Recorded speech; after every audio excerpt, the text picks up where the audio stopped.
क्या हम टारगेट कर रहे हैं सफल महिला को? ज्योति मौर्य सफल हो गई इसलिए उनके नाम की चर्चा और महिला को टारगेट करना आसान है? देखिए, अभी मैं 2 पैनलिस्ट को सुन रही थी, लेकिन मैं जितना सोशल मीडिया को मैंने देखा है, अभी जो चर्चा चल रही है, उस हिसाब से मुझे रुपया, प्यार और सेंसेक्स में इस वक्त कोई फर्क दिखता नहीं है। रुपया जितना मर्जी भी गिर जाए, इतना भी नहीं गिरना चाहिए कि एक इंसान को, एक व्यक्ति को सिर्फ रुपया ही रुपया दिखे और कुछ ना दिखे गिरने के बावजूद भी। अब आप देखिए, एक आदमी, एक कर्मचारी जिसकी तनख्वाह कितनी कम है, उतनी कम तनख्वाह में भी उसने अपनी बीवी का सोचा, उसके ख्वाब पूरे करे, जो ख्वाब उसके माँ बाप ने पूरे नहीं करे उसने पूरे करे, पूरे कराने के बाद से पढ़ाया लिखाया, कोचिंग करा दिया, और कोचिंग करा के जब वो एक ऐसे पद पे पहुंच गई है, तब वो कहती है मुझे उसके साथ नहीं रहना। देखिए, मैं डिवोर्स के खिलाफ नहीं हूं। अगर 2 व्यक्ति की नहीं बनती है, मियां बीवी की नहीं बनती, वो डिवोर्स फाइल कर सकते हैं केस कोर्ट में। लेकिन एक पद पे पहुंचना, अब आप कह रहे हो कि मुझे वो पसंद नहीं है या कुछ भी, कोई भी रीजन से दोनों की नहीं बन रही है, तो इसका असर क्या हो रहा है हमारे इस देश में? पति अपने पत्नियों को पढ़ाई से रोकने लगे हैं, एग्जाम देने से रोकने लगे हैं। 9 साल की, सुनिए, तो गलती तो कहीं ना कहीं महिला की है यहाँ पे। मैं तो मुंह पे बोल रही हूँ, मैं तो आपके चैनल सुनिए तो सही, जब मेरा आप सुनेंगे तभी आपको पता लगेगा। 9 साल की 2 बेटियां हैं, अगर उसकी नहीं बनती है तो क्या वो वेट कर रही थी कि कोचिंग क्लास पूरी होए और कोई उनको स्पॉन्सर करे? वो जब तक पैसा लगा रहे थे, कोचिंग क्लास में पढ़ा रहे थे, तब तक ठीक था। जैसे ही कोचिंग क्लास के पैसे, और दोनों तरफ से, एक सेकेंड, दोनों तरफ से जो हार है वो पुरुष की है। पहले कोचिंग क्लास में पैसा खर्च नहीं सुना है। अभी जब आलोक मौर्य जी काफी बार ये कह चुके हैं कि 2020 तक तो हमारा बहुत अच्छा चल रहा था, हमारे बीच में कोई दिक्कत नहीं थी, और अभी भी वो कह रहे हैं इतना चरित्र करने के बाद एक महिला का भी कह रहे हैं कि मैं अपनी पत्नी को वापस लेने के लिए तैयार हूं। मैं 20 सेकंड और देता हूं मानवी तनेजा। प्रियंका राणा उनको सुन लीजिए, प्रियंका राणा उनको सुन लीजिए, फिर मैं सीधे आपके पास आता हूं। 20 सेकंड और अनइंटरप्टेड मानवी तनेजा को, फिर प्रियंका राणा।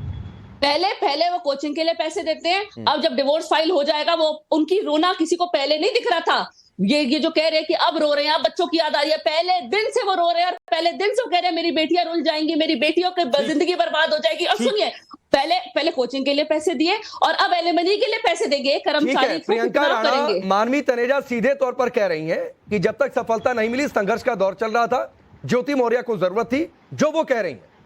उसके बाद अब ज्योति मौर्य के इरादे बदल गए या ऐसी दूसरी महिलाओं के इरादे बदल गए? लेकिन दूसरी महिलाओं का क्या? राकेश जी, मुझे लगता है कि आलोक मौर्य जी ना गाने बड़े सुनते हैं और उनको शायद वो गाना बहुत पसंद आ गया है, ठुकरा के मेरा प्यार तो मेरा इंतकाम देखेगी, या फिर ये वाला गाना पसंद आ गया कि हम तो डूबेंगे ही सनम, साथ में तुझे भी ले डूबेंगे।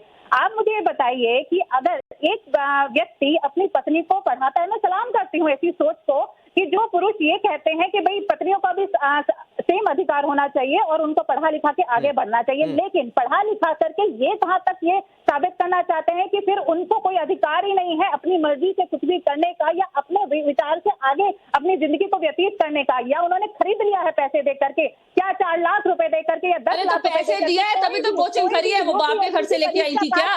इतना ही था तो माँ बाप पढ़ा देते, इतना ही था ज्योति को तो ज्योति के माँ बाप पढ़ा देते। और कभी भी आपने देखा है एक एसडीएम, अगर एक महिला एसडीएम है तो उसका रिश्ता एक मामूली कलम शादी से होने जा रहा हो?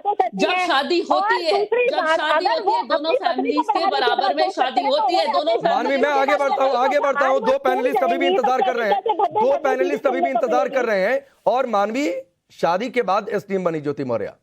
हम यहाँ पर किसी को दोषी नहीं बता रहे, सिर्फ जो घटित हो रहा है उसे बता रहे हैं। और हम ये भी मानते हैं ये चर्चा यहाँ पर नहीं होनी चाहिए थी। जो नेहा और अनामिका ने स्टैंड लिया वो बहुत सही स्टैंड है। चलिए मैं आगे बढ़ता हूँ। करण वर्मा, क्या ये ठुकराने का दर्द है आलोक मौर्य का और इसीलिए वो माफी की बात कर रहे हैं? देखिए राकेश जी, एक बात समझिए, यहाँ पर हमारे पैनल पे 5 सशक्त महिलाएं हैं और हम सब गर्व महसूस करते हैं अगर महिलाएं पढ़ें, आगे बढ़े और उन्नति पाए। पर इसका मतलब कभी भी ये नहीं हो जाता है कि पुरुष जो कि एक सॉफ्ट टारगेट ऐसे में बन जाता है, उस पे मिसयूज किया जाए लॉ का। और ये सुप्रीम कोर्ट ने कहा 498A महिला सॉफ्ट टारगेट, इस समय पुरुष सॉफ्ट टारगेट है। सुप्रीम कोर्ट ने कहा है 498A is terrorism, legal terrorism. अरे तो 10,000 केस। अरे मेरी बात पूरी होने दीजिए, राकेश जी, मैं आराम से इंतजार कर रहा हूं अपने वक्त का। 10,000 false dowry and false cases हर साल आते हैं। सुप्रीम कोर्ट ने कहा 498A, जिसके तहत रिलेटिव्स तक को गिरफ्तारी में ले लिया जाता है फॉल्स डाउरी के केसेस पे, उसके ऊपर रोक लगनी चाहिए। 2014 पे एक ऐतिहासिक जजमेंट आई इस पे, Arnesh Kumar versus state of Bihar, आप पढ़िए उसको। सुप्रीम कोर्ट ने ये बात कही कि ये सबसे ज्यादा महिलाओं के हक का हनन कर रहे हैं जो इसका मिसयूज कर रहे हैं। एक व्यक्ति आपको पढ़ाता है, देखिए इस बात को अब जुटलाया नहीं जा सकता, सिर्फ तथ्यों की बात करते हैं। 5 साल उस व्यक्ति ने लोन लिया, आपकी पढ़ाई पूरी करी और आप अच्छे मानसिक स्थिति में होंगे तभी 16वीं रैंक आई है पीसीएस जैसे कठिन एग्जाम में। आप अच्छे स्थिति में थी, उसने अच्छा देखभाल करी आपकी, आप कहीं मानसिक तौर पे टॉर्चर में नहीं थे जो आज वो बोल रही है। और उसके बाद आपकी 2 अच्छी बेटियां होती हैं, वो आगे बढ़ रही हैं, आप उनको एकदम बॉयकॉट कर देंगी। ये क्या चीज सही थी? मैं मानता हूं उन्हें सार्वजनिक नहीं करना चाहिए था आलोक जी को, पर ये क्या तरीका सही है कि जब तक उनको यूज करना था उनके पैसे को और उसको यूज किया, उसके बाद वो जो मर्जी करेंगी। मैंने अभी सुना एक पैनलिस्ट कह रही थी कि उनकी फ्री चॉइस है। फ्री चॉइस आपकी वहां रुक जाती है जहां एक परिवार आ जाता है। इसका मतलब ये नहीं आप इनफिडेल हो जाएं।